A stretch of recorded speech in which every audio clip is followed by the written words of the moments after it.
All right, man. It's Tuesday.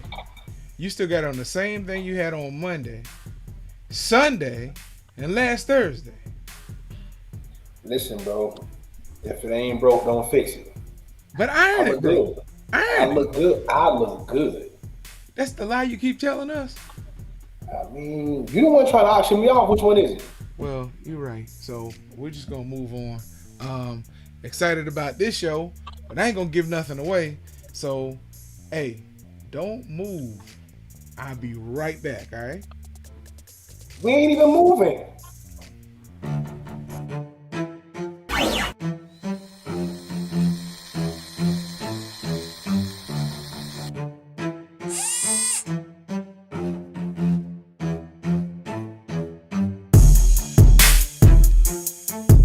Ladies and gentlemen, batten down the hatches. We'd like to introduce you to the greatest combat sports show bar none. You are now in the Beatdown. You wanna get beat down? Let us now introduce you to your host, the Badger, and Listen, the Badger always wants to sit on this side over here, but he knows his name comes up over here in the intro. So I'm trying to figure out why he's always sitting on that side. I mean, because this side is the best side. What you mean? Oh Lord. It's such I'm a glad. hater, man. I'm Don't glad we start. got Don't the start this names early down. today, bro. Listen, I'm glad Yeah. we got the names down You here. know why So these people here, man. Somebody act like you don't know why they here. You know why they here. for the auction, they're here for the auction. Listen, we got a great show. We have an outstanding surprise for y'all, an outstanding guest who's on here with us today, and I'm gonna let the Badger introduce him. He's from the Great Pacific Northwest, so I had to find a little bit of flavor. See if the Badger can catch on to this. Yeah. The Badger kind My of lost. mama's He's from on mid Broadway. Florida. Yup. Hey! Hey, you know how we do it. Hey. On Hey! Well, Broadway. listen, though. So there it is right there, man. Without further ado, man, Finance Nation, I want y'all to put your hands together and give a warm round of applause for not only a renaissance man, an actor, a pugilist, a writer, author, extraordinary, and by the way, the best looking Mookie I done seen since the movie Do the Right Thing. Y'all put your hands together for my boy, Mr. Zach Cooper. Zach, what's good, bro? Man, nothing much, man. How you doing today, brother? Brothers? Man, listen, man, just enjoying the moment, man. Happy to be here. Happy to have you on this platform, man. Finally, somebody that can match wits with us. Somebody's gonna really come over here and give us some game. Yes! Yeah. How you doing this Yes. morning, brother? Man, I'm blessed. I'm happy. I'm getting over a deathly cold. Wow. Um, life is good. Once you reach those levels of sickness and everything like that, you don't have any control over it. It puts everything in a better perspective for you. You start to realize and value the things that really matter the most. And during this time, it's been rough. We lost a couple friends, lost a family member. So with me, it's all about focusing. What I realize now is that now my time is, first off, it's not mine. It's not mine. It's God's. Second of Uh-huh. all, it made me realize that I gotta go 100 miles per hour and enjoying everything while I can. I want my flowers right now. Amen. Indeed, indeed. Hey, I like to give you kudos, and you know what? A big shout out because if you're in Seattle, bro, it's like 8 o'clock, Yeah, it is.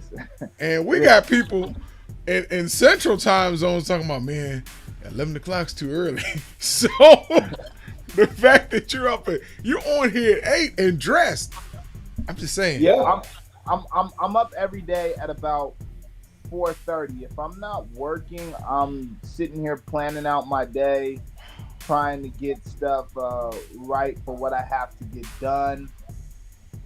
Whether I'm writing, whether I'm figuring out what the plan is as far as getting stuff done that I have to do for writing, or trying to get things done with the TV series, as well as taking care of things for what I got to get done for the day, all types of business stuff at that time. So no one's up at that time, so I don't have to worry about my phone ringing.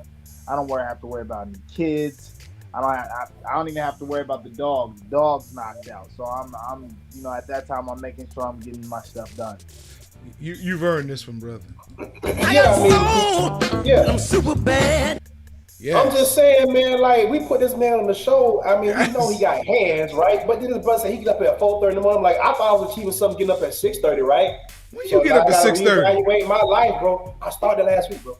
No, you go to bed at 6:30. That don't mean you got up off the couch at 6:30. That don't mean you get up at 6:30, bro.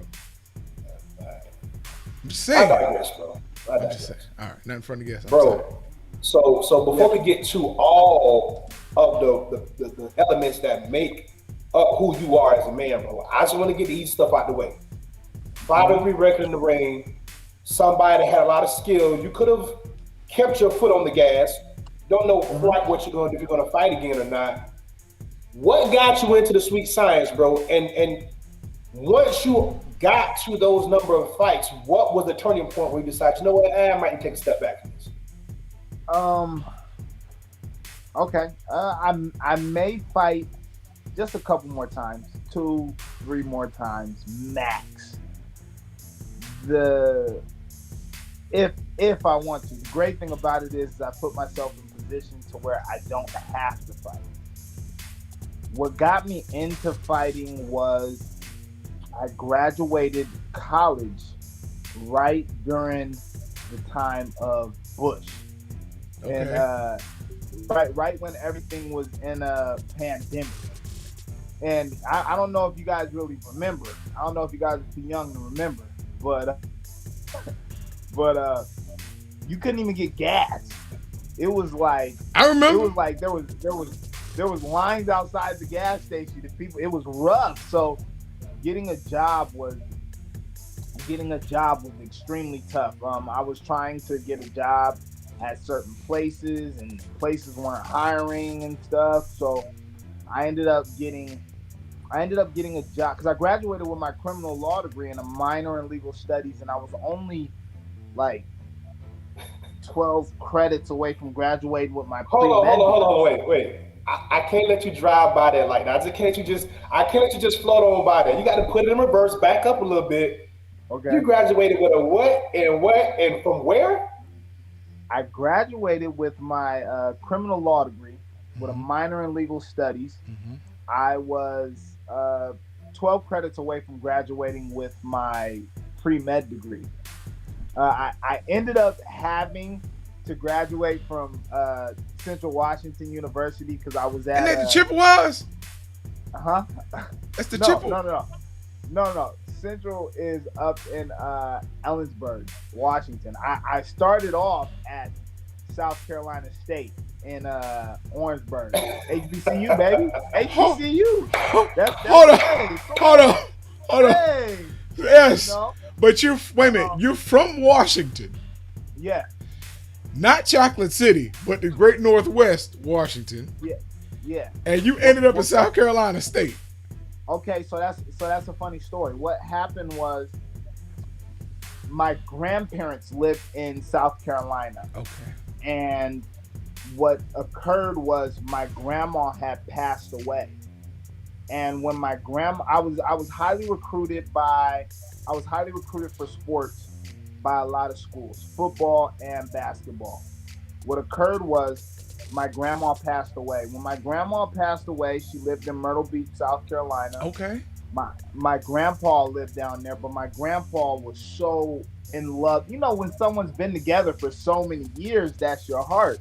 Broken heart, yeah. So he stopped kind of taking care of himself, you know, and he wasn't really, you know, taking care of himself in a sense. And my mom was more along the lines of, you know, it would be better if you went ahead, you foregone a lot of those scholarships or those offers, and you found some place down there next to your grandpa, you know, to make sure that he was okay, make sure he was healthy. And the crazy thing about it wasn't even my mom's dad. So okay. Yeah, so what occurred was I had no recruitment from down there. I think I may have had the the closest I had down there was maybe Ohio State, and they was just giving me a little interest in football. They weren't giving me any big interest, Right. nothing. It was And that ain't really it was close to South Carolina. yeah, it was just a couple letters like, hey, we Yeah, hear yeah. you, we hear. I'm nothing like G. Scott Jr. from up here in the Northwest, who is the best wide receiver to ever come out of the Northwest. Um, so what Wow. I did was I was down there, and I went down there to visit. And my grandpa, you could see he was a little bit happier, and so I called South Carolina State. It was an HBCU, and he was like, "You need to go around nothing but black people. You're up in Seattle. Seattle's, got a lot of white people. We want you." And so I called Coach Betts. Coach Betts was the head coach down there at the time, and I told him, I'm gonna come play for you. And he said, "Okay." He said, "Okay." He said, "Send me some tape, etc., etc." So he wasn't really listening to it. And so what occurred was I pulled up. He said I'd have to walk on. So I said, all right, So I was betting on myself. That's one thing I've always done my whole life is having to bet on myself. So forego these scholarships and bet on myself. Um, so what occurred was I went down there and I went and I seen him. It was about 3.5 hours, 4 hours from my grandpa. Drove to his office, walked in the office, and sat down. And the first thing he said was, he was looking at the door, and I was like, "What's going on?" He was like, "I'm waiting for the rest of you to walk in." Oh, wow. Yeah. Wow. So I said, "You're looking at your next point guard on your team." And so he said, "Well, we'll see." And what occurred was I was there every day, earliest person there. I was there before everyone, working out, and I couldn't get into the gym. I couldn't get into the gym yet because I didn't have keys, or they wouldn't open it up because I wasn't officially on the team. So I was breaking into the gym at night just to get my shots up, to the point where the security guard would know it was me, and he tried to pull up to catch me. And by the time he get there, I didn't scraped out the back door, hid somewhere and stuff. And so there was a couple days where he done ran up to the shim, and he done popped in, tried to have his lights off, and says, "Seattle, I know you're in here." Dang, bro. Wow. Okay. That's commitment. Yeah. Commitment. So what occurred was a lot of people started falling off in the workouts, in the tryouts, and I was the last person standing. I was there. That was my team. That was my dude. And then once Coach Betts brought me into the office, and his exact words was, I didn't know at first, but I seen that you can play. I seen that your tenacity. I seen that you can jump, you can shoot, you can do it all. Uh, you put yourself in a great position right now. And the great thing about it is I had great friends on that team, great mentors. I had Rob Baker, Thurman Zimmerman, Brian Mason, Derek Davis, Jason Flagler, Gerald Carter. I had like a slew of people that looked out for me on that team because it was more inviting. Of course, you had the competition where everybody was trying to go after each other, Right. but it was more along the thing of black people trying to help black people succeed. And the moment you reach that level, the moment you reach there and you push into it, everybody accepts you and everybody wants to win all on the same level. And that's what it was for me. And so, Coach left. I took another trip I ended up going to Clark, Atlanta for a second. And Atlanta just was not the. Atlanta just. If you've never been to Atlanta, Atlanta's not necessarily the place for you if you from a place where it's not predominantly a lot of They black people everywhere in Atlanta. yeah, Everywhere. and the thing about it is you love it because the women was aggressive. You know, Yes. like you be chilling and talking and go like, "Come here, what's your name?" I'm like, "Ooh, calm down, relax real quick." But so Them was the days, boy. Them was the days. yeah, so Atlanta is, you know, like I tell my kids' mom all the time, like, "Hey, yo, if you meet a guy in Atlanta and you want to move to Atlanta, by all means, we could all take a trip. I'll find a job." That wasn't everybody can go. We can all go. It's a we family could all affair. go. Yeah. Family Yeah, now, it's buddy. different. Well, But I've noticed on Instagram it says Zach Nelson. yes, yes. It says Zach Nelson basically off of the fact that my my stepfather, rest in peace, he was, you know, he was there. You know, me and my biological dad, we weren't necessarily close at the time. We, you know, since then, you know, we've definitely we've gotten to the point where now we can talk and try to coexist as men, and you know, and try to get an understanding for each other. The great thing about it though is I had a great father and my stepdad who taught me about life, taught me the game, taught me everything, taught me how to treat a woman, taught me how to wake up, go to work. He was a man of very few words, but you know, he definitely loved me. It was a different type of love. It was one of those old school loves where he don't tell you he love you, but if you don't got any shoes or something like that, he's like, all right, go get the boys some damn shoes or something like that. So that's, you know, that's really more who I identify with, and you know, and that's nothing to take away from my biological dad. We're getting better. We're getting in a good place right now. It's sometimes it's difficult though. At times when individual has been there in and out of the time, and then it's like they're trying to teach you how to ride a bike and teach you how to shoot that shot and how to do this and how to do that, and you're like, I learned that. You know, I just need you to be a friend right now, and let's grow from there. But that's the great thing. We're understanding each other. We both have, you know, we both have had our ups, we both have had our downs, and the great thing about it is that we're getting on a good page right now, and that's the main thing, and that's the thing that I'm very appreciative about, you know. That's a wonderful point you just brought up. That was something my dad had to learn with my sister when they first started building a relationship, because she was in her 20s. Right. So, you know, you want to be dad, you want to be the father figure, you want to, and she was like, look, I'm a grown woman. Right. So we need to find a point that we can start at and work from there. So the way you put that was nice. You know, if I had been able to have that clip and play it about 10, 15 years ago, that would have helped. That'd help.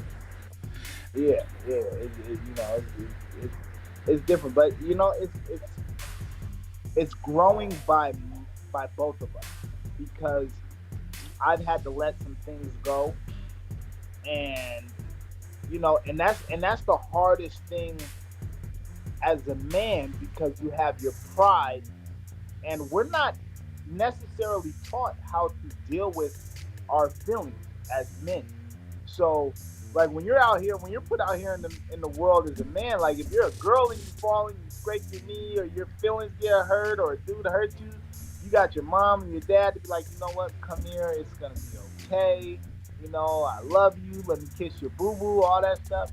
As a man, when that stuff happens, it's like, hey, you be all right. You gotta eat that. Yeah, you gotta eat that one. Yeah, you're on your own. So, that's been more of the adjustment. Was, you know, like when your feelings get hurt as a man, you react different. You react out of anger. It's like, I gotta fight, or I can't show you, I can't let you see me. I can't let you see who I really am and let Can't you be see what you vulnerable. got.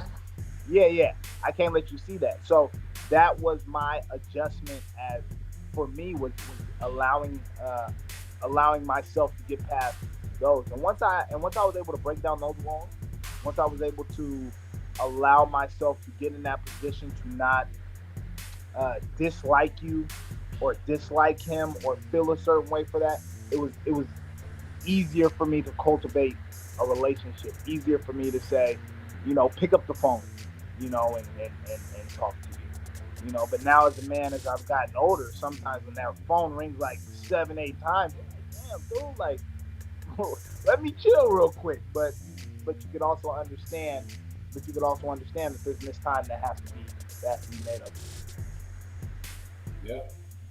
So now to the good part, man. Okay. Filmmaker. Yes. Yes. Filmmaker. Yes. How? Why? Filmmaking. Um, filmmaking. I'm working on three three scripts right now. Three great scripts, and one fourth in the process. Actually, the first script. I mean, well, what got me into it was I was at Clark Atlanta, and Here we go. and Here we and go. and in acting class there was nothing but beautiful women. Yes. And yes, see, Wow. That's Well why. rated. no, That's listen, why I Well majored rated. in theater. That's why I see, majored in theater.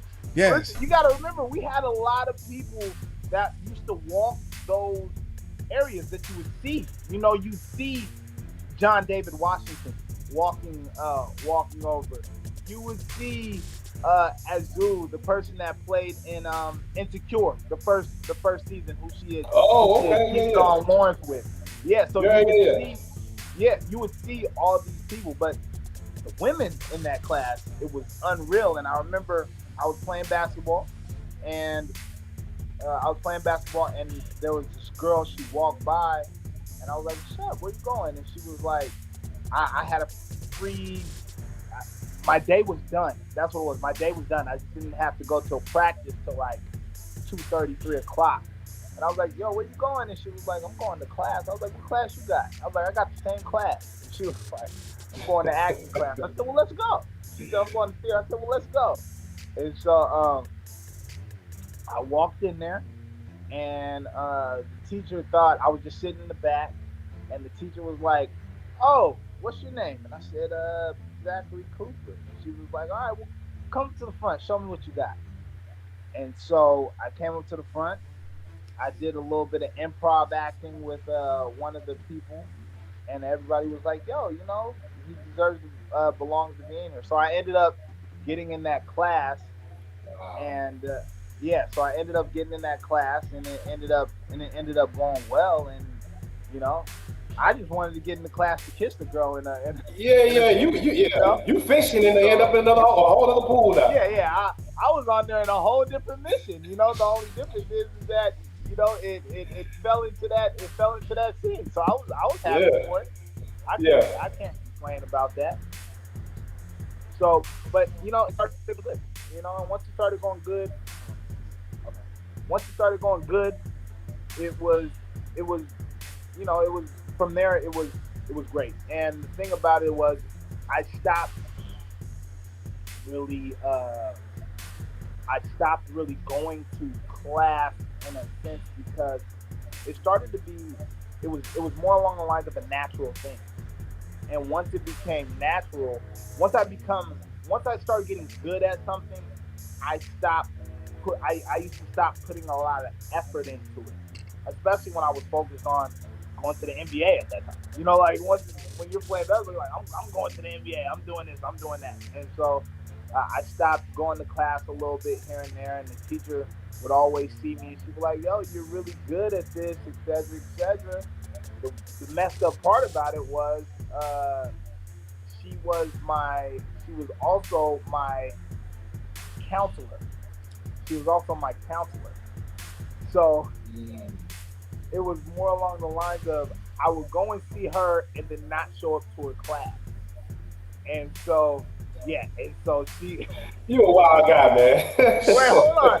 So this this this is the difference with black college because the teachers actually really care about. They actually they care that, about your. that is They care that is about what your I hear a lot work. about. Yeah.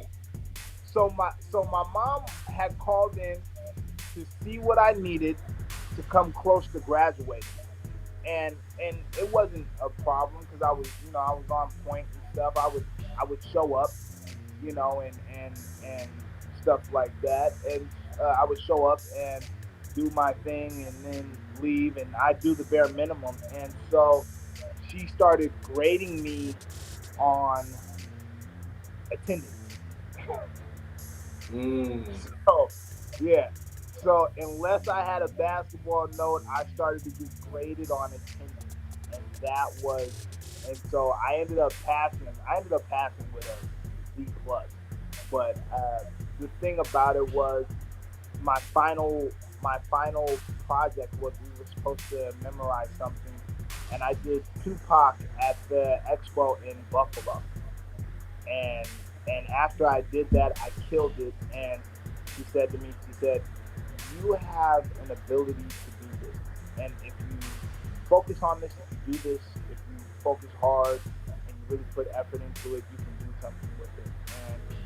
And I wasn't really into that. I was just a kid that wanted to do sports and stuff. And now that I've gotten to this point where I'm so secure in my life and happy with my life, I can do it, and I want to do it. And I'm happy about it, and I love it. So how did you, as a someone who I majored in theater, majored in film, one of the biggest obstacles of somebody getting in the industry usually is finding funding and distribution. How did you work that out? Um, Everything's legal. So the main thing about it is everything. By the way, you preface that. First of all, Hey, yeah, Everything's legal. everything's legal, guys. uh, but you have to get creative. The one thing that made me, because you're absolutely right, that is the hardest thing as far as filming, the funding. The great thing about it is I have created a network of friends because of boxing that that have a little bit more money, and I've done a little bit uh, with with with the funds that I've gotten. And the great thing about that is I can reach out to them eventually. Spike Lee. You got to remember, Spike Lee did do the right thing with only, sheesh, I think $10,000. He funded it himself. He was the actor. He was Director, the The producer, director, the director. the writer, cinematographer, yeah. Yeah, the and writer, so yeah, it was all that, yeah, yeah. the writer. The thing about it is you have to have your eyes on a prize and understand that that is really what you want to do because you're going to take a loss to begin with. But the thing about it is once you get the win, now you can bring all these people with you, and that is the great thing. That's the great thing about it. So I'm gonna shoot it on my own. I'm gonna get the funds up myself, and we already got the spots. I've already locked down a lot of the spots, and we're looking forward to actually having a great production for the first pilot called to come. So listen, now that you done pretty much told us that you hustle, we had a conversation a few weeks ago and we were talking, Right. we were kind of exchanging some ideas and we talked about the vending machine. So can you run that story back for the people? Because I heard it and they don't know it. I think they enjoy it. Okay. All right. When I first started boxing, what occurred was you would see all these. Not everybody's Floyd Mayweather. No one. Not everybody's gonna be Floyd Mayweather. Not everybody's gonna get great big paydays where it's undeniable money. When you first get into the boxing game, it's literally sink or swim, and they don't pay you a lot. The great thing about it was is I had great sponsors. The great thing about the sponsors was is they would pay me, and even though I was getting n- you know, if I could honestly say it, I would say it wasn't that much money. I was getting close to about $1,200. Some people would say, you know, look, some people look like that's a lot of money. But when it comes down to it, when you think about how you have to eat, I'm dropping from 185 to make 147, 154. So with with what you got to eat, the amount of shoes and workout clothes you run through, the gas you spend going to the gym, and all that stuff, it's not a lot of money. Not to mention you're risking your life, you're risking your health every time you step in that ring, whether it is sparring or whether it's a real fight. So I was taking my money from the fight and I was investing it in myself because I was seeing all these fighters that was leaving the game and they didn't have any type of money. They had zero. They were working at Safeway. They were working at, not saying that working at Safeway or anything like that is wrong, but they were working at places where they didn't think that they should be at that time. Right. And I started to do the math that only like 3% fighters only fight 12-round fights. So I started taking the money and I started investing in vending machines. I started investing in vending machines that were already in places. The great thing about it is uh, if they're already in places, you're making money off it.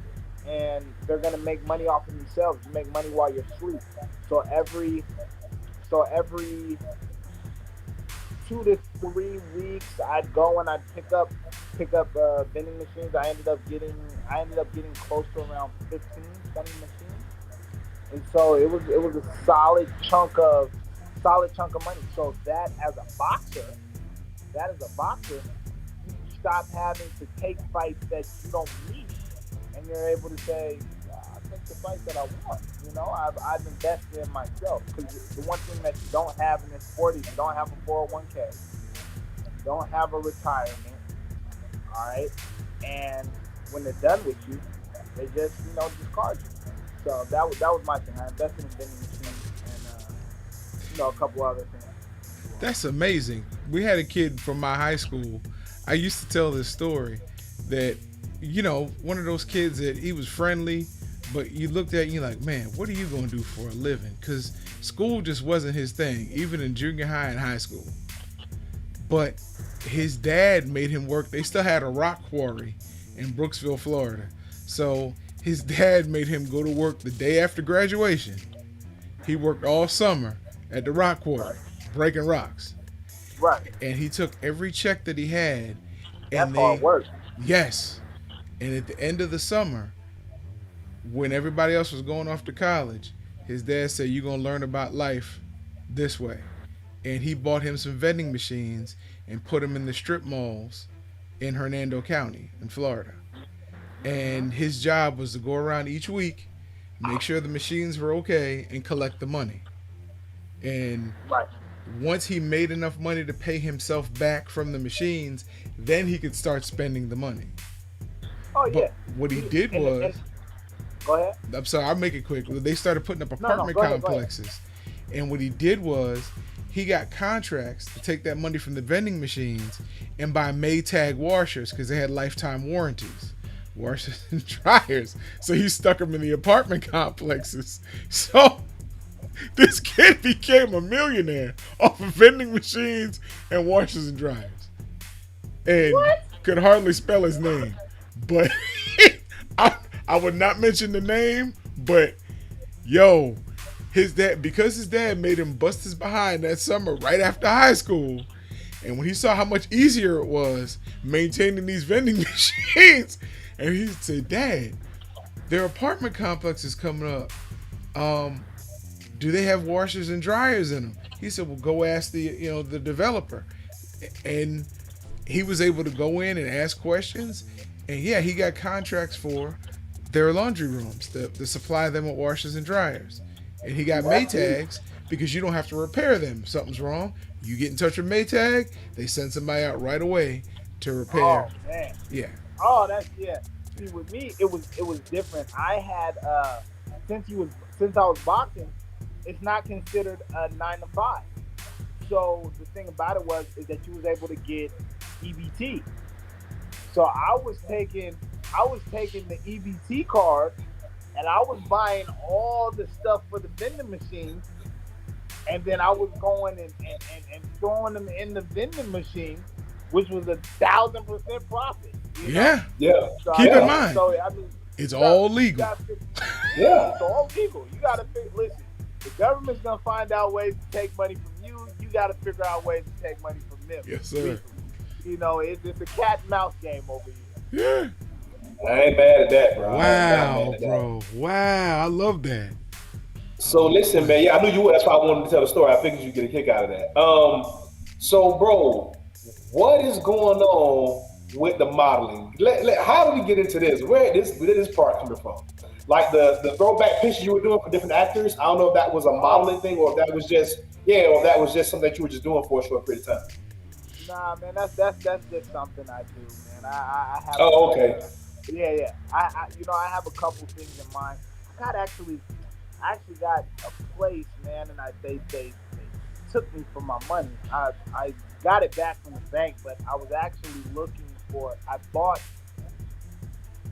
the uh, the New York Jets jacket from Coming to America with the Welcome to New York, Yeah, I yeah, love yeah. New A lot York of paintings on it. tattoos and Yeah. all that stuff. Yeah, and I was gonna do the whole semi thing, but man, they never Oh, sent the that's jacket. crazy. Hey, your Marvin So Gaye was good. Your Mookie was good. Your Will Smith was good. Your little, not as tall as Will, but it was pretty good. oh man, yeah, nah, that's the Will Smith one is the one that I definitely love the most. Man, Will Smith is my favorite actor. Definitely my Really? favorite actor. Yes, yes, yes. I Oh, you mean, kind his of bristled range. at that. You kind of bristled at that, Huh? Brew. What was that about? No, my partner kind No. of bristled at that. He was like, "Oh yeah, like No. what's your Yeah, yeah, yeah? yeah, What yeah. Well, you hold don't on, like hold on. No. Will? Let's No, Yeah, no. yeah, did Listen. you ain't feel? I felt that. I felt that. You yeah. ain't feel that. You, That's because you you didn't chafing. think you don't think that Will's the best? He's not the best, but he's a very good actor. Okay, Um, okay. for, Wait. Who you gonna say? Don't say Denzel. You can't say Denzel. no, I wouldn't say Denzel.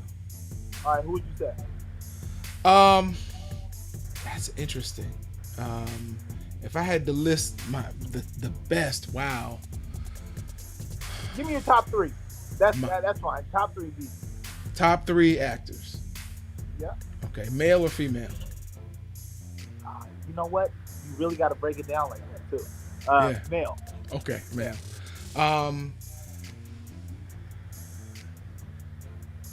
honestly, Delroy Limbo fits in my top three.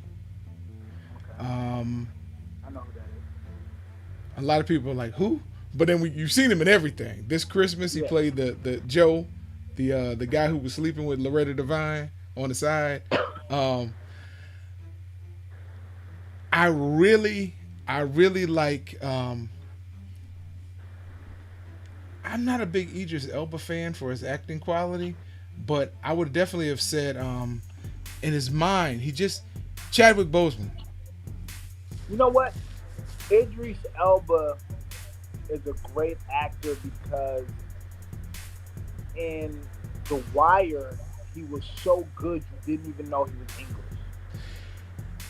Yeah, but then when you start seeing him in other parts, he's the Yeah. same character. That is very that's 1,000% true. I would say the best person on the show The Wire that didn't get enough credit wasn't even Woodson. I would say it was Michael K. Williams. Yeah, I give you that. Yeah, I give you that. yeah, He's nice. Yeah, yeah. When he played Chalky White, on Boardwalk Empire, Yes. so yeah. Not a lot of people know about that. And I'm like, yo, he played Chalky White. Like, he was I mean, cold. He yeah. was cold. Yes, yes, yes, yes. And He's done a lot of stuff that was really, really good, really good. Yeah. And the great thing about it is the thing that I like about Michael K. Williams is he puts a lot of other people on. A Yeah. lot of people don't really realize that when you get into the game of no matter what it is. My thing is this: the crew that I hang out with in Seattle, me, uh, Kevin Loyal, Shep, Stefan, and Reggie, we all do something in a sense where when we get on, we try to bring other people on, no matter no matter what. Even when it comes to boxing, when it comes to deals, when it comes to whatever, we try to put other people on, and that's the one thing that you can always respect. And Michael K. Williams did that. You guys got to remember, Felicia Snoop Pearson was really just a drug dealer, and he seen her in the club, and he came and snatched her. Like, yo, you gotta stop all this. I gotta roll for you. You know, and he found a lot of other people that way. Well, I'm gonna give you my number 3 because I always give. I pay tribute to James Earl Jones, but my third one in this case would be I love De Niro, but I'm gonna have to give it to Danny Glover. Would be my number 3. I like De Niro. I love De Niro, but I remember seeing Danny Glover in A Raisin in the Sun. That's true. And that brought me into. But here's the thing: you see Danny Glover in A Raisin in the Sun, but then you've seen Robert De Niro in The Godfather 2. It's not close. You've seen him in Goodfellas. Not close. You've seen him in a Bronx Tale, which is arguably my favorite movie. And the truth of the matter is you know that was a great movie. It was. And then he can go to funny movies. Analyze this, analyze that. Yeah. The Family. Yeah. You know. Meet the Fockers. Yes. Meet the Fockers. Okay. Yes. All right. Yes. I forgot about Meet the Fockers. Yes. Yes. Meet the Fockers. Focker, I got my eye on you. Yeah. Yeah, he was hard in that. Yeah, I get when I start thinking about Danny Glover, I think about all the movies that he's done that have not been big movies, and a lot of them have been incredible. It just haven't been big movies. But he lives here in Seattle. Okay. Well, I mean, Danny Glover and Mel Gibson broke a lot of records. I would think that what happened with Danny Glover is he just kind of he spoke out a lot. Well, not only that, but I think he really started doing a lot of work behind the camera and behind the scenes too, which probably would have taken away from maybe some more on-screen opportunities. I think. I think Danny Glover's dope. I think what he did was he stepped out of the limelight to push his son into the limelight, which has been huge for his son. You know. Yeah. Childish Gambino. Okay. I can see that. Yeah, I can see that. I can see that. But that kid is so talented, though. Well, yeah. But you have a lot of talented kids of our persuasion that never get seen. So for a dad to be able to use that platform to help him get out there. What I'm specifically implying is this kid could have stuck to music and been just as good. He didn't have to come over into acting. That's my point. That's true, but he's doing a good job. Yeah. Yeah. Oh, for sure. Yeah. I'm a fan. Yeah, I'm a fan. Definitely. It's all about who can open doors for you, whether it's your dad, whether it's your friends, or whatever. Like Paulie Malignaggi opened up so many doors for me in the box. And real quick, I don't want to let this go unnoticed because you were onto something there, and that is also a progression. Most times it starts in music and then it matriculates over into acting. So I kind of see that. Okay. For us, yeah. Paulie Malignaggi. Right. Since you open the door. I already know where you're going with this. Yeah, okay. Well, from the outside looking in, even though you hear every once in a while you hear something from Paulie and you're like, what? Okay, now hold on. I'm gonna stop my point before you say this. Now, you did say that you're about putting people on. So when we get done with this, we're gonna talk after the show. We're gonna see if you can hook us up and see if we can get a roundtable discussion with some things my homeboy gonna ask you. Okay, go ahead. Shoot. Okay. No. Without a doubt. You asked me, I can get you. I can definitely reach out to a lot of my friends. A lot of my friends on TNT. A lot of my friends that's just regular. Paulie Malignaggi is gonna be in my TV show. So is Austin Trout. A lot of people. We can definitely Wait a minute. That's our boy, man. Wait a minute. That's our boy, man. Hey, look, I have a bachelor's of arts, a bachelor's of fine arts in acting. I do Right. improv, stand up. I can do any kind of characterization you're looking for, in depth, bro. If you need some, I know you need a big guy in your TV show or on your film. I know it. Who can speak? Well, I'm literate. Well, here's the thing: with how the TV show is set up, and the plot and the stuff of the TV show, we could use both guys. We could come into the studio, just all of us, and sit around, and we could do it that way. This guy's the expert. I just thought this would be a good connection to make. So y'all brothers, y'all do the artistic thing. Y'all have that. I'm not that talented. But I do anything but No, nudes. you guys just got to do exactly what you're doing now, and I can write around that. for sure. All right, so go ahead, get your question out, bro. I almost forgot. Okay, well, Paulie Malignaggi. Just when Paulie got dismissed from HBO, Right. Showtime. I'm sorry, Showtime. And then they went back and they talked about comments that were made several years before that. But now it's good to have you on here who says Paulie opened up so many doors for you. How did that make you feel about with your friend when Showtime dismissed him for disparaging comments? I know exactly why I know exactly why they dismissed him. Here's the thing. You guys want the truth. I'm gonna give you guys the truth. Paul's not gonna ever talk about it because he doesn't want to seem like the bad guy. The truth of the matter is this: Paulie is not racist. He's not in any sort type of way in that manner.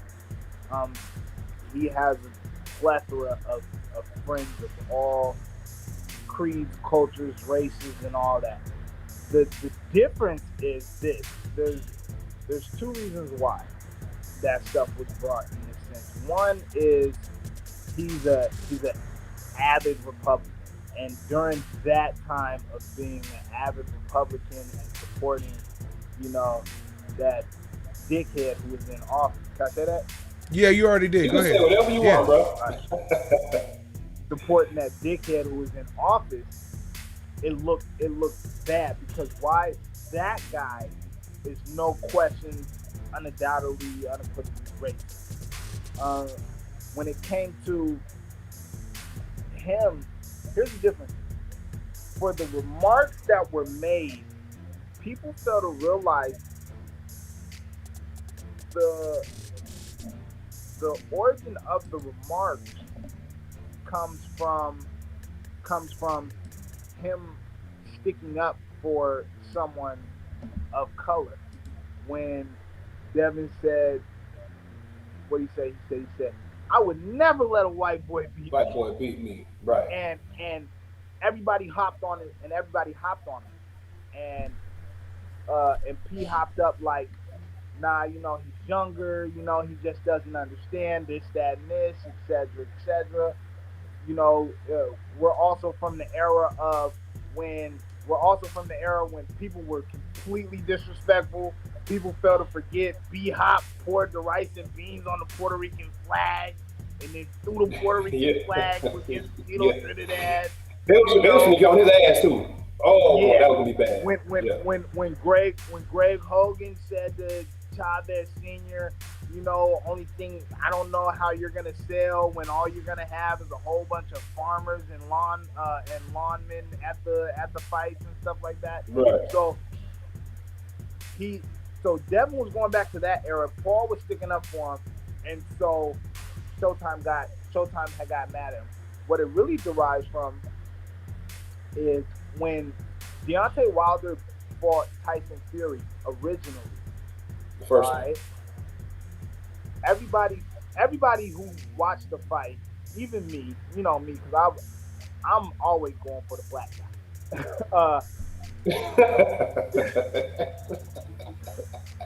I'm going for the black guy. But Deontay lost that fight, and Deontay lost the first fight, and he lost the second fight. The difference is when you have a contract signed with certain people, you notice they have talking points and who they can talk about and who they can't talk about and what you can say and what you can't say.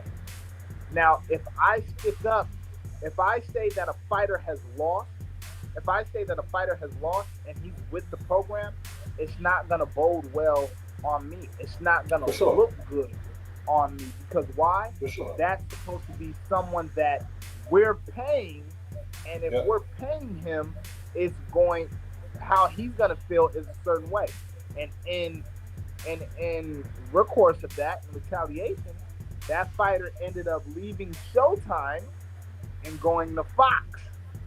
You get what I'm saying?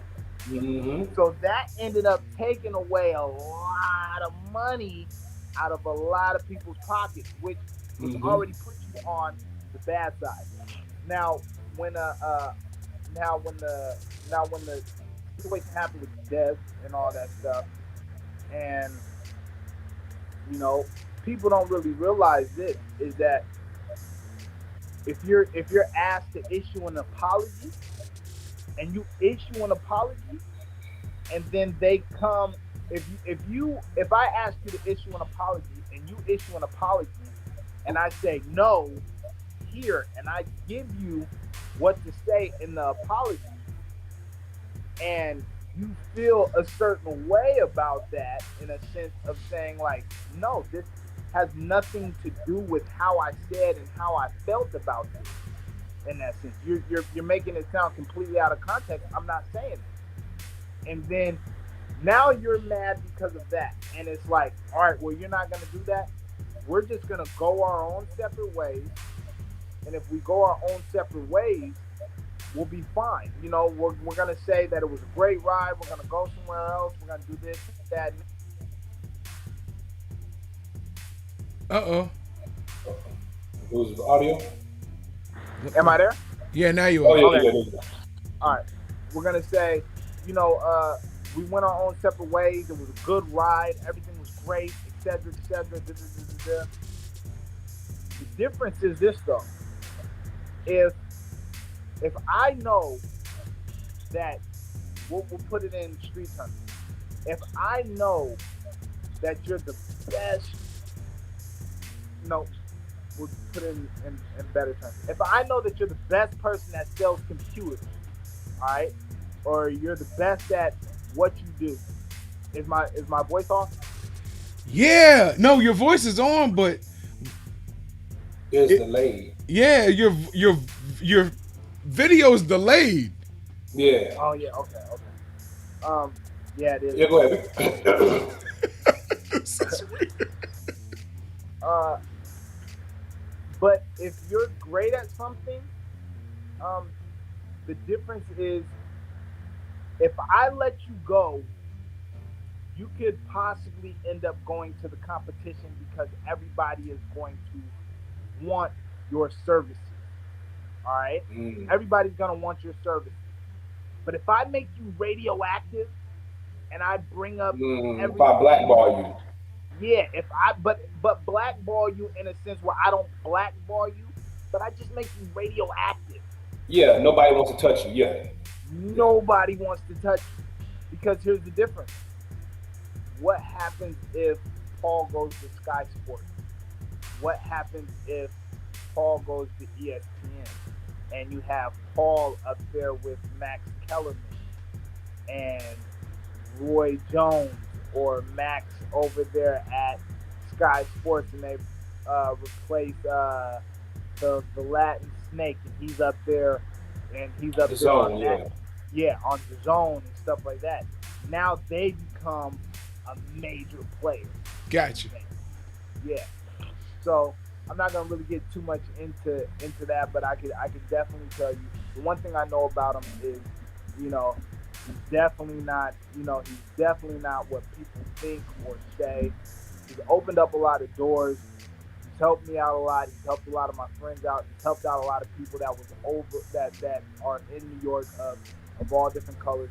And the great thing about it is he said this because I was ready to go to bat for him. There was a lot of us that was ready to go to bat for him, and he was like, and his exact words was, "Yo, don't stick up for me. because I don't want people that look like you thinking less of you because you're defending me. You know, Wow. he said, yeah. He says, look, I'm rich, I can handle it, I'll be okay. He says, don't worry about that. Plus, I don't give a damn about what anybody says about me. I know who I am as a man. So that bode well. So he said that to a lot of us, and so a lot of us was just like, all right, we're gonna, we'll stay back. So listen, I'm gonna tell you something, man. I've met Paul on a couple of different occasions.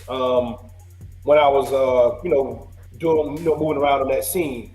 And man, I really had a real conversation with Paul Najee, and I won't tell you what it was about, but he said some stuff to me that I know he definitely couldn't say on air because his opinion was unpopular, but it was something that I was like, wow, bro, that makes sense. Like I believe that as well. So I know he's a genuine guy. So what you're saying doesn't surprise me. I mean, so I do want to put that out there. So the court of public opinion doesn't have him looking too good, but I mean, based on personal experience and you being a good friend of his, I can see where that could be Oh, twisted.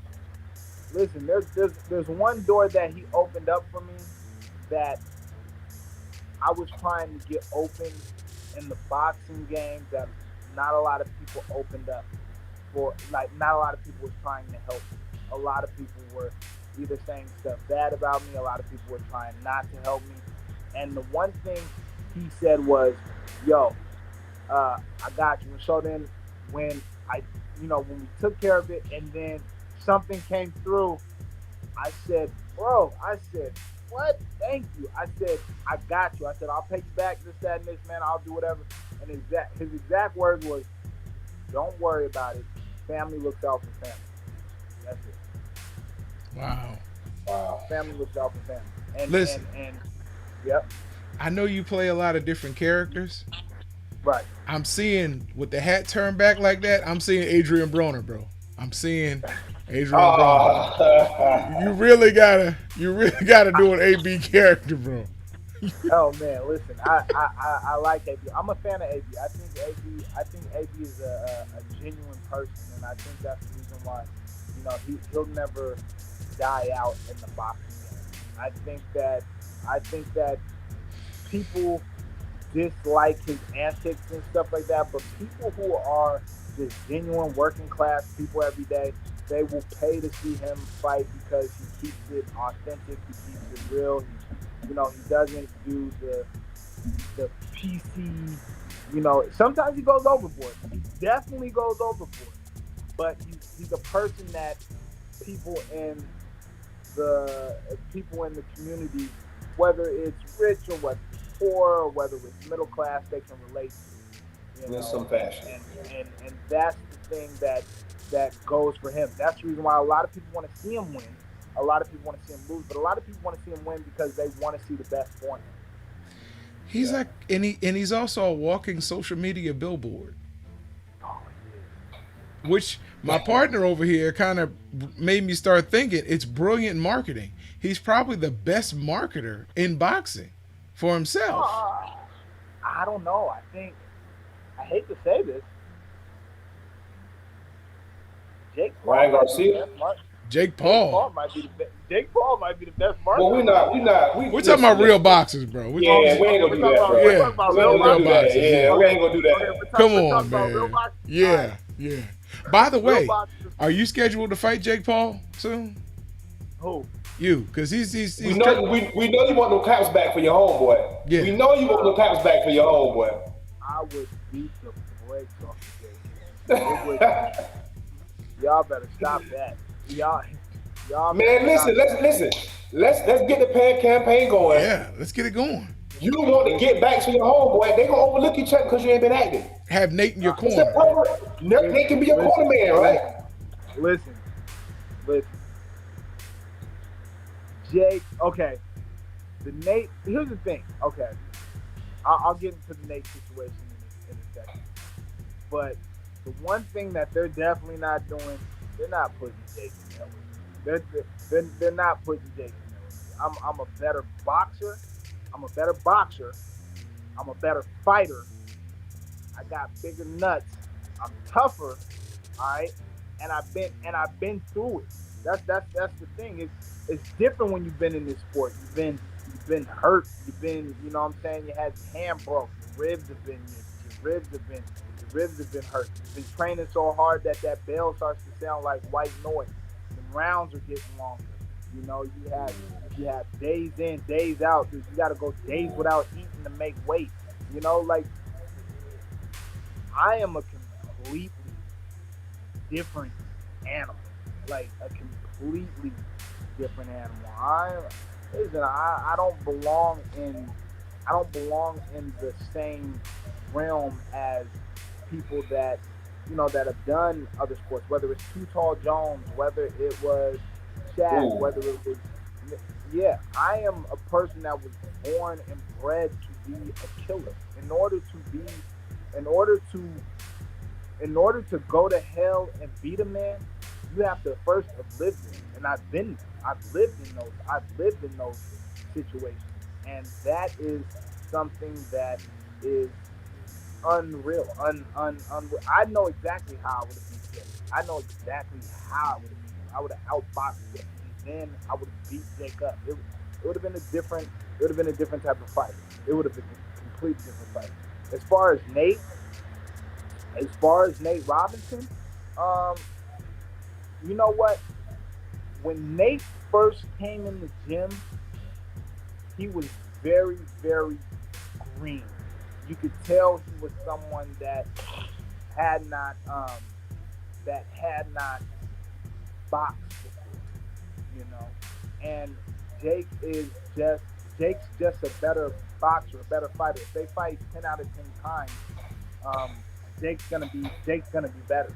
The difference is also is that it's different. It's completely different when you first have your first fight is on the bottom of a major card, and and you haven't been in that position before, and Jake's been there, and you don't know what it's like to get hit. You don't know what it's like to, for you to be nervous and that stomach be turning, and you're like, oh, and you're scared. You're like, please don't embarrass me. Please don't, you know.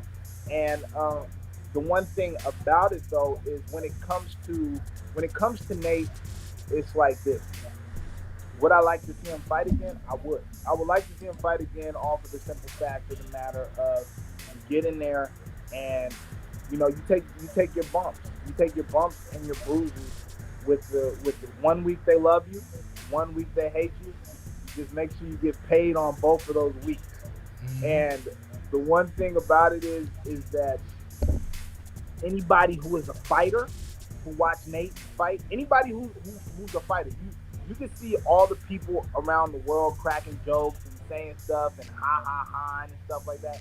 But anybody who's a fighter, they said nothing bad. It was nothing but respect because it was nothing but respect. And us as fighters, we respect Nate because one, we know what it's like to go through a training camp, and training camp sucks. All right, training camp completely It's sucks. harder than the fight. Two, yeah, and then two, we know what it's like to get in there and fight, and how everything can change in the mix of one shot.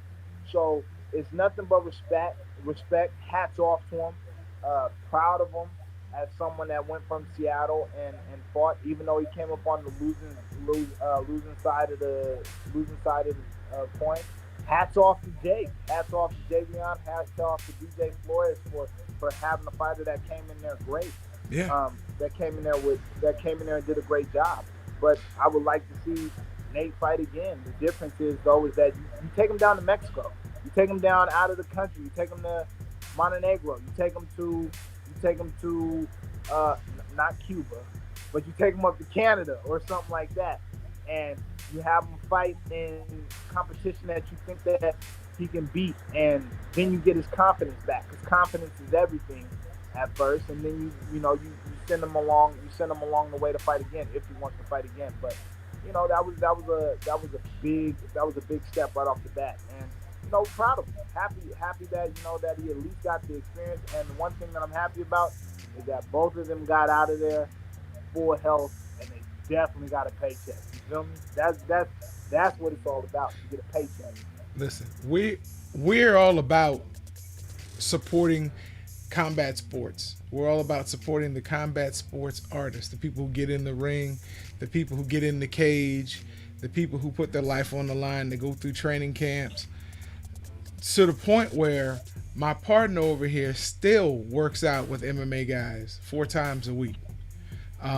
Really trying to learn the sport so he'll be a better analyst at it. Yeah, for sure. And with that, he's become good enough. We're trying to get him to accept the fight with Amanda Nunes, but he won't get in there with Amanda Nunes.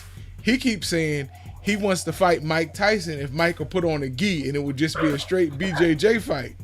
So I reached out to a friend of mine who was a contact with Mike to see if Mike would take the fight. And Mike said if he won't get in there with Amanda Nunes, what's he want me for? So exactly. Listen, man. Maybe you can help him because we're trying to get him to take this. Would help, but this would really help the show so much if he would take this fight. You better take that exhibition versus Amanda Nunes. Amanda Nunes be thinking that she can beat up a lot of dudes, man. It's different when you get in there and you get hit by a dude. It's completely different. And you're a dude, man. You're actually a dude. Yeah, But you understand how strong your bones are. You hit her in her face.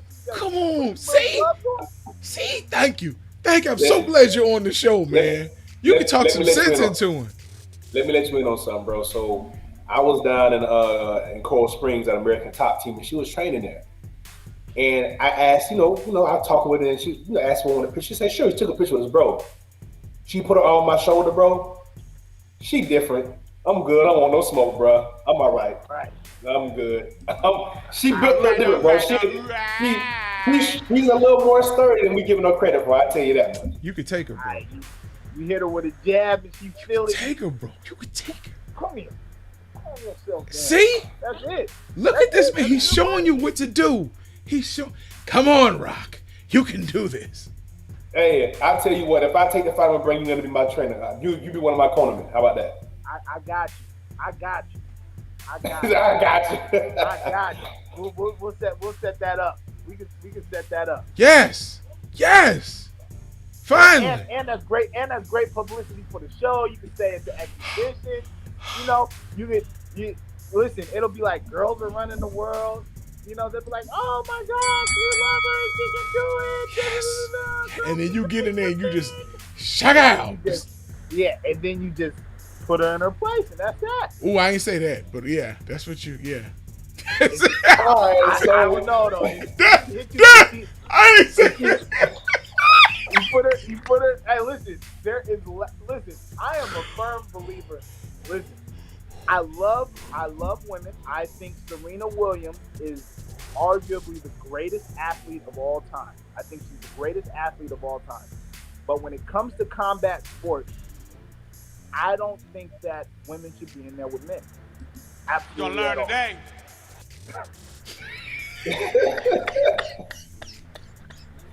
Hey man, look. I ain't messing with y'all today, bro. I ain't doing this with y'all today. Yes. Hey, that's what we're gonna do. We're gonna go and troll Amanda Nunes for the whole Yes. week. Let's go troll her. Oh man. Let's go Y'all gotta troll her. relax. We gotta get you in there, man. Listen. Amanda has a fight coming up in 2 weeks that we gotta talk about, or in 3 weeks. A real fight we gotta talk about on this platform. So But listen, we will not be doing if you don't bro. think you can beat her one-on-one, take the advice from Big Brother James. I don't know karate, but I know Karaza. That's what I'm trying to help you, bro. I'm trying to help you. I'm gonna need to go dig James up. I'm gonna need him with me too. I don't know, bro. Man. You can do it. Hey, You can do it. man. You know how back Hey, when you were in college, you used to do that to people. Do that to her. I got a couple connections that I can talk to Dana. I can get to Dana. Do it, please. I'm gonna do it. I'm gonna do it. Yes.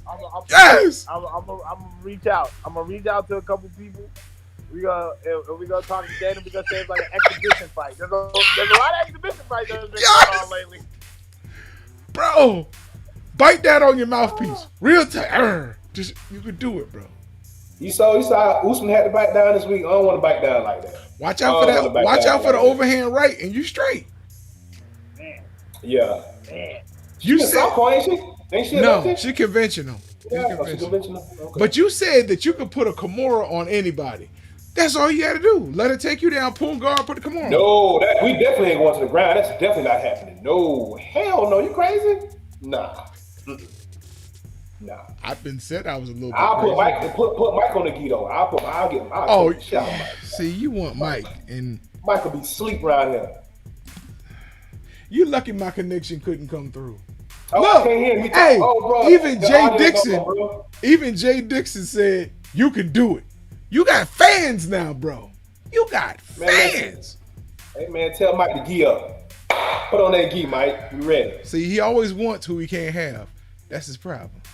You can have a We man. can't hear bro no more. Bro, audio gone. Oh, your audio.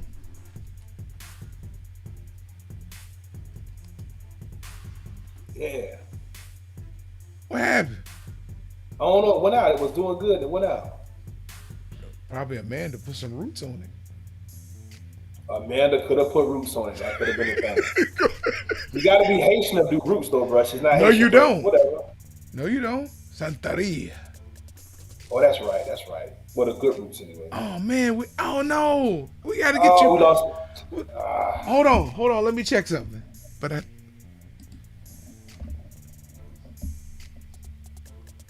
oh, it said you muted yourself.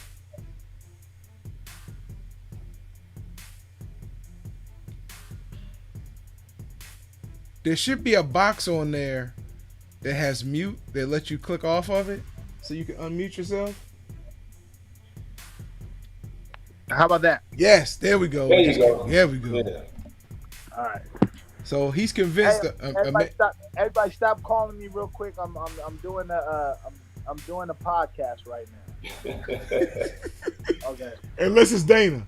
Dana, call it. Right. Yeah. If it's Dana, call. Get this man.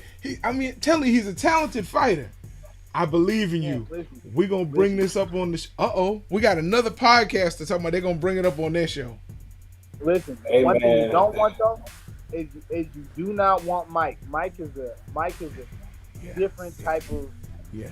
Hey, listen, Mike is not removed. Mike is not removed from the streets. Mike at all. Mike is almost. I didn't see Mike almost fight a couple people at some pool parties. Hey, don't they say Brazilian Jiu-Jitsu is it a delicate art? Is that what it is? He can't use all that brute shit on me with the gi on, brother. Come on, choke Mike out, put Mike in the Kimura out. Hit Mike. Don't worry about it. Hold on. Who do you think Mike was? Who do you think Mike was in prison? Do you think Mike was in? Right? Was he the pitcher or the catcher? Who do you think he was? Yeah, right. Hey, now that's see. I'm saying. That's how shit gets started, just like that. See that? Who goes to That was prison and Mike's good? words. This is not his words. That was Mike's words. Mike came out wild. Yeah. Yeah. Mike came out wild. I mean, who goes to prison and gets tattoos on their face in prison? Man, it I don't comes know. out speaking crazy reckless. Yeah. Yeah. Crazy reckless. What he told him Eating before people's this, kids. I was like, He gonna eat his whoa. kids. Yeah. Yes. When Yeah. he told him before, I was like, whoa. No, Yeah, when Mike was doing the press conference, I think it was for Holyfield. He said he Yeah, wouldn't I fight was like- me because I was a rapist. He said he wouldn't fight a rapist. How about I rape you? Yeah. I was like, whoa. Oh, man. Yeah. He said, how about I do it? You love me? I said, oh, God. Yeah. Not reform people, bro. Yeah, nah. Nothing correction about that place at all. Yeah. Oh, bro. That's You better leave that dude alone. He got shipped out. Didn't he get shipped out his first week in prison because Probably. he punched out the security. The CO? Yeah. The CO said, "We don't care Yeah. who you are, this, that, and this," and Mike clipped him. Bang, out. They But said, you "Oh, gotta you gotta You gotta understand. get out of here." Listen, that man was from Brownsville before Brownsville was famous for anything but killing. I mean, Man. and like you said, you can't be raised on the streets and they just pull it out of you because you went into a profession which is pugilism. I mean, fighting his whole life. I was out there one time in New York, and in that area, and it was like, yo, Mike used to walk up the street with the old guys, the old wise guys. He'd have his shirt off, and he remember that. You remember that? Have you seen that picture with him and Naomi Campbell walking down the street with his shirt off? Nah. I think so. He's in some slacks and some shoes and just his shirt off, and he's Yes. walking down the street. They say Mike used to walk like that all the time. Mike used to be like right out there in front of that barbershop fighting and all types of stuff, man. Yeah, Mike didn't care. Mike was Yeah. hood. He just Yeah. I don't want to use the N word, but Mike was that. That was just Yeah. Mike. Yeah, exactly. And that's, man. And he hadn't Trust changed. He just got older. Look at the exhibition older. fight. Look at the exhibition fight. Roy Jones was standing there holding his midsection. The whole interview, Roy was standing like, it wasn't supposed to hurt like this. He said Mike didn't understand what an exhibition was. Hey, did you see his face when they said, "Are you willing to do this again?" He was Yes. Yes. I'm talking. And then- And then what? After, I'll do it again. yeah, but you knew Roy was like, hell no. Send me back to bare knuckle. Oh man. Hey, for real. And Mike said, why y'all worried about Roy? Nobody worried about me. Y'all talk about Roy getting hurt. This man hits hard too. Mike, you standing there just barely sweating. And Roy's talking about, I think I taste my spleen. There's a difference. Yo, he started hitting Roy in the stomach. You see Roy go, oh. Roy was running. Roy was Roy. I've never seen Roy run in a fight. Roy with that. oh, Hey. oh. Hey, Roy ain't used them legs in a long time, boy. He did that night, Oh, boy. For man. real. Hey, Roy's body told his legs, move in, move. Man. Exactly. Oh, that was, yes. That was the best Well, listen, comedy. We up against it, bro. We ain't gonna keep you too long. I know my partner has a tradition we want to keep going. Go ahead and do your thing, bro. Ask me. I'm here. I got nothing but time today. Go on ahead, spit it out. I'm good. Cool. We have a game we like to play called five rounds, one punch. Okay. So whatever I ask you, I need you to spit out the first thing that comes to your dome. It's not about processing. It's about response. You know all about that reaction. Yeah. All right. Sade, Naomi Campbell, or Tyra Banks? Naomi Campbell. Ooh, Sade. Nah, Sade. you can't do that. Sorry, Sade. Sade. I'm a vet. No. I'm married. Sade. It's not even close, Sade. It took a second to register. It's not even close. Wow. It's not even close. Listen, when this TV series takes off, Hollywood's in trouble if I'm not married at that time. We got the Black Harvey Weinstein. No. Never. Ever. No. I'm saying, oh man. Man, listen. There's a couple good. There's one I'm gonna marry. But besides that, I'm just. Do you already know who she is? Are you gonna run through the list? Okay. Oh no. I know who she is. Issa Rae's in trouble. Oh my God. I'm gonna put at least 15 mil on the hand. No questions asked. On the hand? On the hand. There's no questions asked. Can't bring her in my neighborhood. They'll take the whole arm. I'm sorry. Okay. So we chose Sade. Over. Okay. All right. Round 2.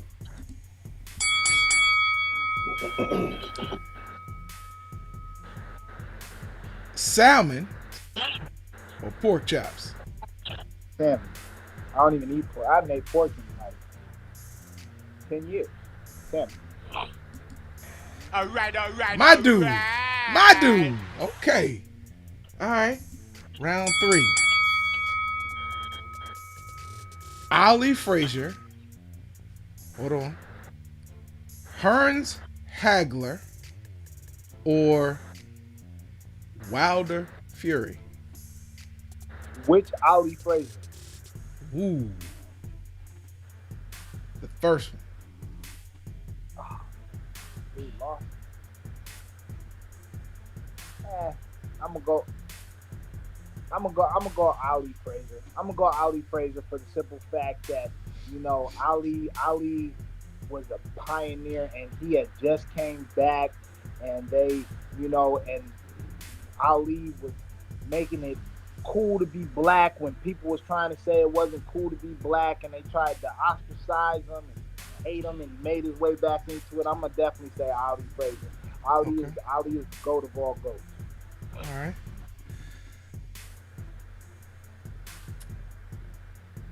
Canelo, Tyson, Ali, or Lewis?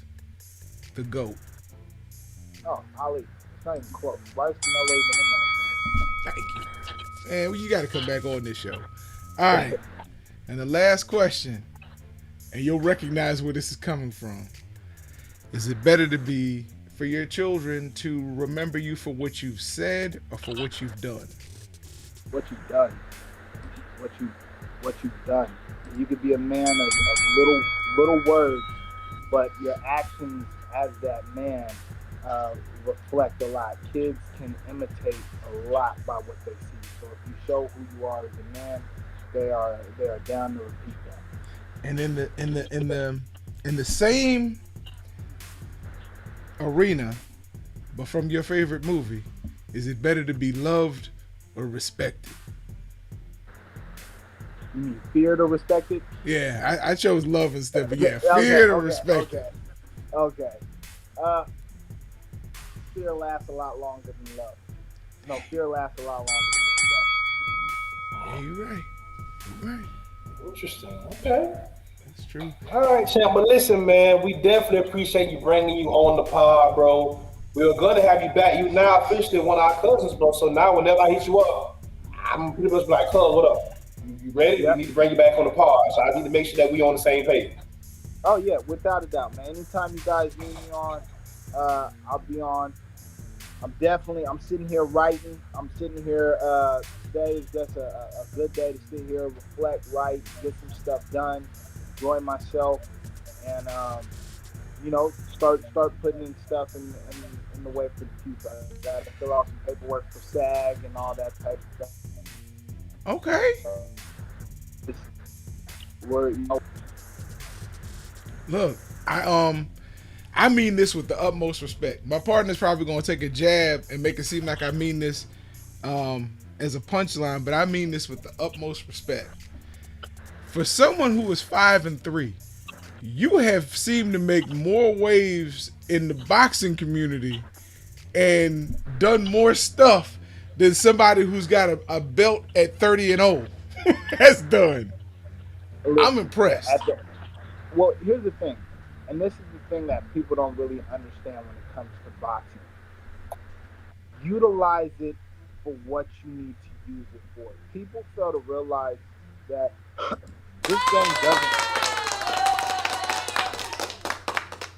this game doesn't love you, and it doesn't. It's, to me, what it is it's glorified slave fighting.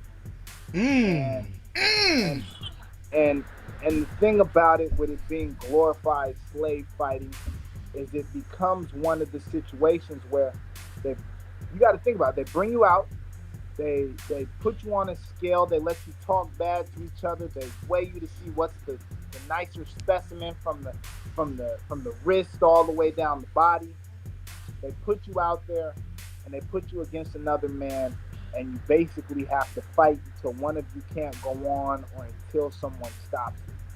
And to the winner, what they do is they just give you, back in the day, what they would do is they would give you the women, or they would give you nice clothes, or they would give you a little bit of extra food, or they let you eat inside the master's house, and that's no different than what they do in boxing. They give you the nice clothes, they give you the car, you get the women that come with it, and your promoter loves you, your promoter's behind you every time you're up there on the stage. And then what occurs from there is, as you continue to go and you continue to make more money, they love you more, and more slave masters are there to watch you and proud you and bring you on and show you all types of love. And then when it's all said and done and they start to see you slip, and they start to see you slip a little bit, they feed you to another slave. And from that point forward, they just discard you. There's no 401k, there's no pension, there's nothing in this sport. And people will say, well, you shouldn't do what's best for you.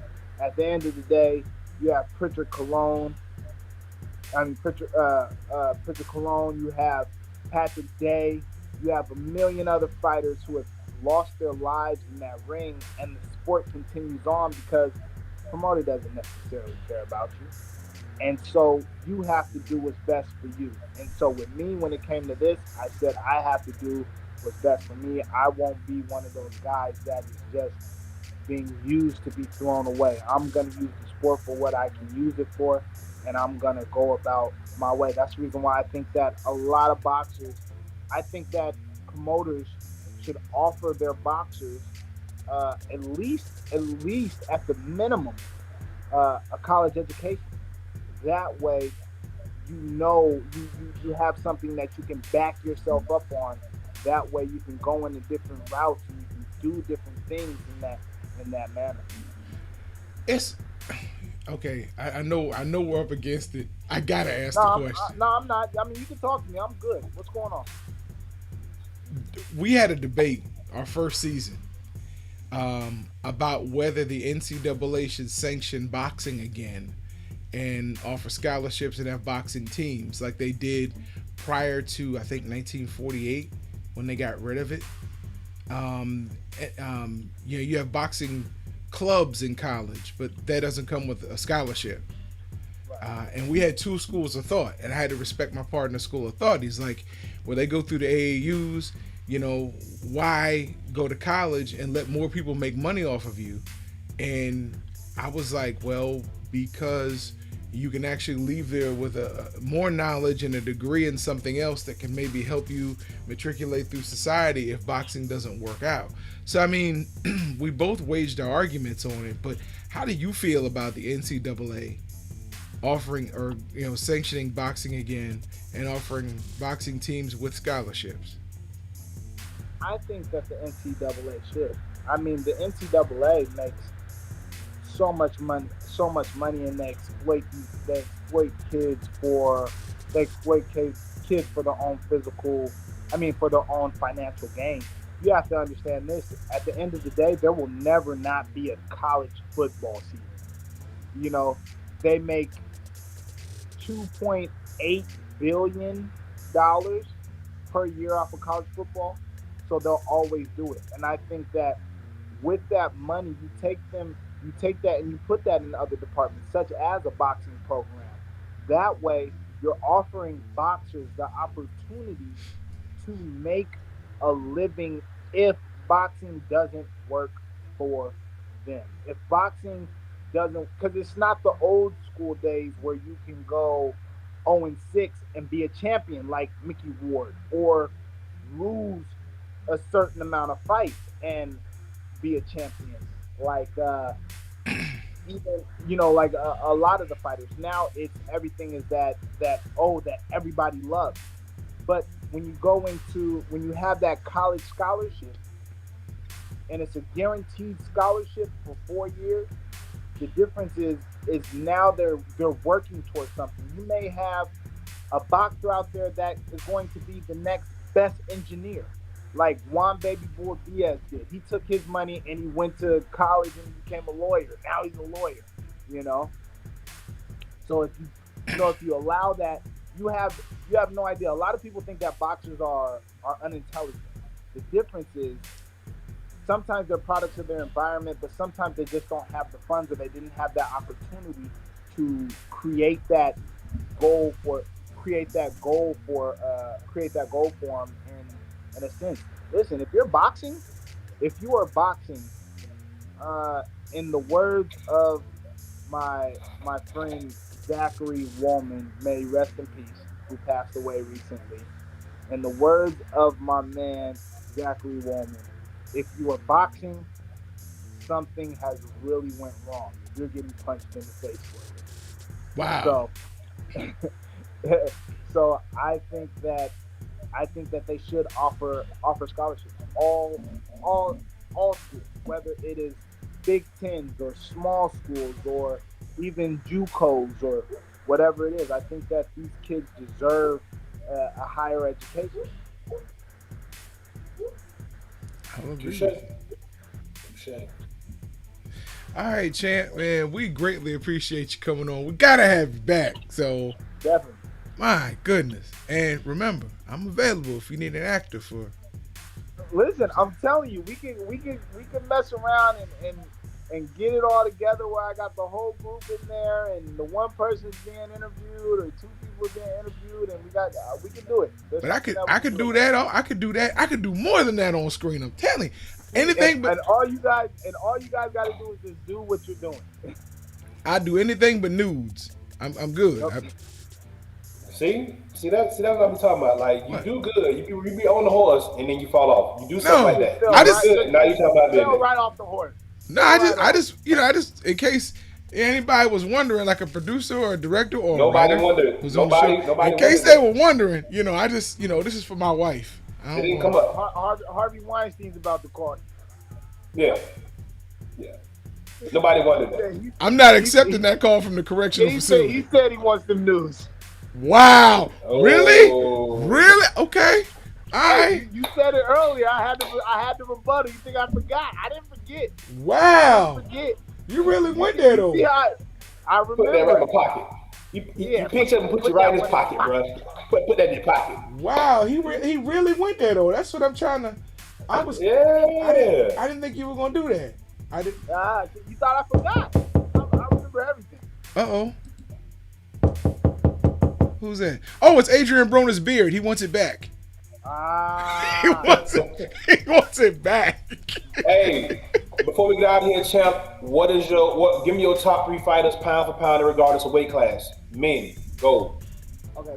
First of all, before we get out of here, I want to say condolences and rest in peace to Zachary Woolman, Kid Yamaka, all class, great fighter, great person, great individual. There was so much stuff that he was doing with the community, so much stuff that he was doing for the kids, and it's an unfortunate event. Every time I've met Zach and every time I've talked to Zach, he's always been such a good person, a great person. If you had the opportunity to meet him, if you had the opportunity to talk to him, he definitely left an impression on you as a person, and he was a great person. And it's actually messed with me a lot in the sense that me and him weren't the closest of close, but we've had mutual friends and we talked a lot. And that one kind of stung me a little bit. So rest in peace to him, and condolences to his family. As far as my top 5, I would go with, no questions asked, the GOAT, my favorite, the man that is the man of man, the man who said he is pretty, the man who said, oh my gosh, Jesus took his time. God took his time when he made me. Muhammad Ali. Second, I'm gonna go with the original bad one, the original cold one, the one that Ali said, "I'm bad, but he's the greater one than me." Sugar Ray Robinson. Hmm. I'm gonna go with number 3. Oh, my favorite fighter, Sugar Ray Leonard. Uh, number 4.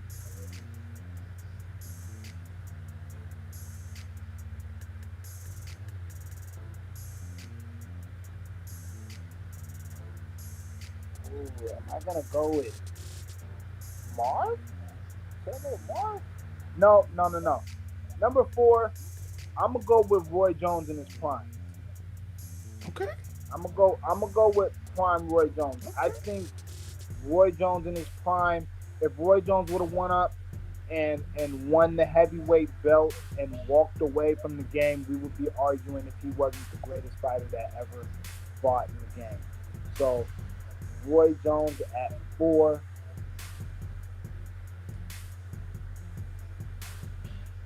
gonna go with this.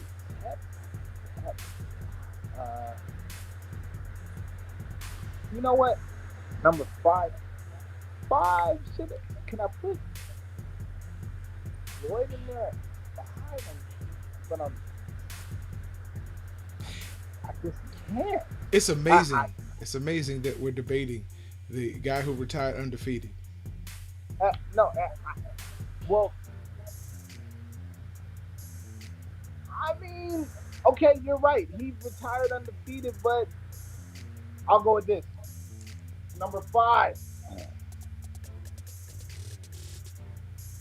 The best 135 to ever do it in the life. Gervonta Davis? You know what's called? I even think this dude would have knocked out Tank within 3 rounds. Roberto Duran. You know it. Yeah. Roberto Duran. Yeah. Roberto Duran. I ain't mad at that. Roberto Duran was different. Yeah. He was different. So I'm gonna go with Roberto Duran. That is a very thought-provoking, and I actually like his list. Like, I'm trying to find a hole in it. You can't do it. That's not a bad list, bro. I don't know if that'll be my list, but I'm not mad at that list at all. I might steal it for another discussion on another day. Ain't a bad list, though. He will. That means he's going to steal it. Yeah, I'll probably take it. Ain't a bad list. As far as my top 5 Mexican fighters, I would go Salvador Sanchez, number 1. But he passed away. He passed away too soon. I would go with Julio Cesar Chavez, senior, number 2. Mm-hmm. Mm-hmm. I will go with Juan Manuel Marquez. Manuel Marquez. Okay, all right. I go with Marquez, number 3. Canelo, number 4. Mm-hmm. And number 5, it hasn't been done yet, and his career is not over. I think David Benavidez is going to be a top 5 fighter to ever do it. Look, wait. That's because you trained it. Is that because you training with him, Chip? Hold on. Is that a no? Is that because you training with him? No. I say David Benavidez because think about it like this right now. David Benavidez, put it like this, if Caleb Plant does not beat David Benavidez, who beats David Benavidez? You have to remember, Canelo wanted nothing to do with that WBC belt. He didn't want it. He said he wasn't fighting another Mexican. He wasn't doing anything like that. And then what happened? Because David wanted that fight. And then what happened? David, he failed his test. They stripped the belt, and Canelo all of a sudden wanted that WBC belt. David has called out everybody from Charlo to he's even called out Caleb. Even though I think the fight with Caleb I think that's a great fight. I think that is a great fight. And he's called out Canelo. He's called out everybody at 68, and nobody at 68 wants to fight him. Well, that listen, is the reason why you're talking to this guy over here is probably the biggest David Benavidez fan in at least in Florida. I mean, he even wears David Benavidez crotchless underwear. He is a huge David Benavidez fan. So, You know, you're very inappropriate, bro. Pretty inappropriate. It's pretty inappropriate. my No, bad. but I like David Benavidez, man. I do. I like him a lot. I don't know if he's ready for Canelo just yet. Stylistically, I like him.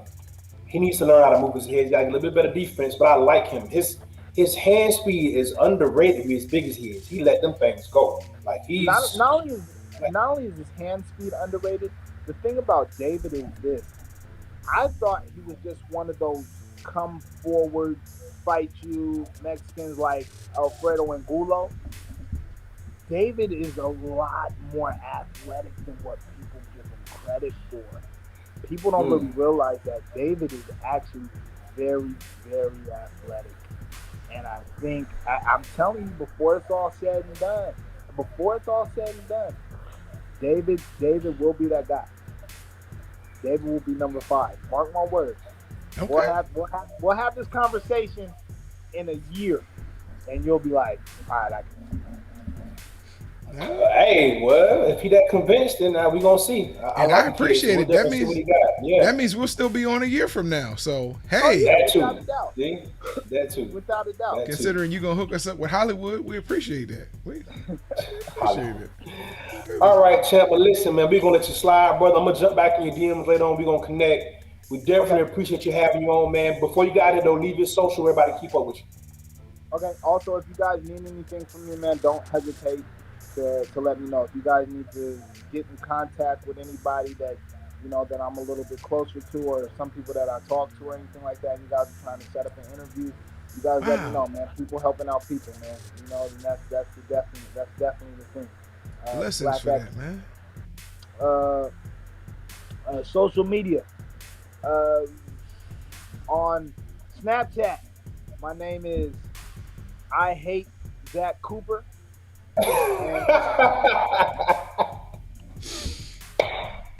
I Hate Zach Cooper. I can see that. On Instagram, it's on my OMG, it's Zach Cooper, and on Facebook, Zach Nelson. So, drop me a DM, drop me a line, or something like that, or talk to me. I'll definitely respond. I respond to everybody from around the world, and I, reach out. And if there's anything that I can do to help you, if there's anyone that I can try to put you in contact with as far as boxing lessons, as far as everything like that, you let me know, and I'll take and I'll try to help you guys out. Amanda Nunez. Also, yeah, Amanda Nunez. Yes, you guys need to get my coach Jeff Mayweather on. For sure. Yes. That'd be dope. I like Jeff. I follow Jeff's show. I like Jeff. Yes, you guys need to get Jeff on. Jeff is hilarious. Yes. Indeed he is. And I heard this quiet as kept, he had the fastest hands out of the whole group. Oh, Jeff's fast. Oh, Jeff fast. When Jeff has his mitts on and he's really throwing them at you, he'll stick you once or twice. But I don't know. Senior's pretty fast. Senior's my man. Senior's pretty fast. Senior's fast. You gotta remember, Senior's late 60s right now. Yeah. So, I remember seeing him he's fight still Sugar Ray super Leonard. quick. Yeah. Wow. Champ, All thank right, you, champ. man. We're gonna let you get up out of here, man. We'll be in contact soon, brother. You be safe out there, man. Definitely, you too, man. Be blessed. God bless you. Appreciate you. Wow, bro. Wow. That was a That's good what we do, interview. man. I'm like That's a what we fan. do. I'm a fan. I'm a fan of this show, but I'm a fan of my man, Zach. Hey, he is a funny dude. He's layered. Yes. We got to get him on Yes. again because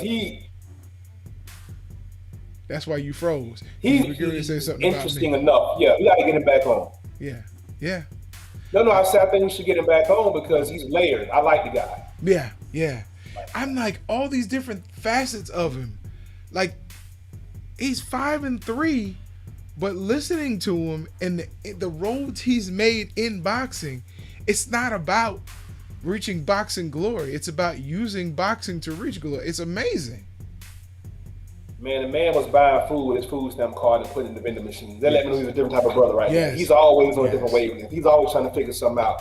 And he's the kind of guy that we definitely need to keep on the show. He's going, he can give good advice to young and up and coming prospects, man. Listen, Just people in general. He's an interesting guy. So when I he think said that's that, I pretty could dope. hear my pop's head exploding, talking about, Dad, coming. I wish I had thought about Yeah. that. When he told me the story, bro, I couldn't stop laughing. I was like, yep, that sounds like, yep.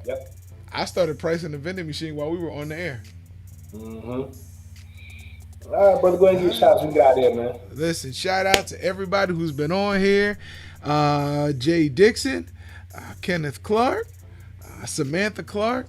Good morning to y'all. Good day to y'all. Thank y'all for joining in. Everybody else, we had people coming in and out of the stream the whole time. So we're grateful. I bless you for those who have tuned in to watch this. We're thankful of you. And tomorrow we have our more reform show. Well, he wears clean drawers and sometimes a tie. So listen, we're hoping that we see you tomorrow and you see us. And shout out to my wife, my daughter, my parents, the Red Belly. Shout out to Penalty Talk who chimed in. So you, bro. Hey, penalty talk. Yes, those are our brothers down the way, man. You want anything in all HBCU college football news and people, go holler at them. They also chime about everything else that's relevant in the culture. So yeah, make sure you get them a stop by, check them out, and subscribe to what they got going on. We'll see y'all tomorrow on the More Refined Show. It's been a long day already. We just getting started. Fight Nation. We'll see y'all. Peace.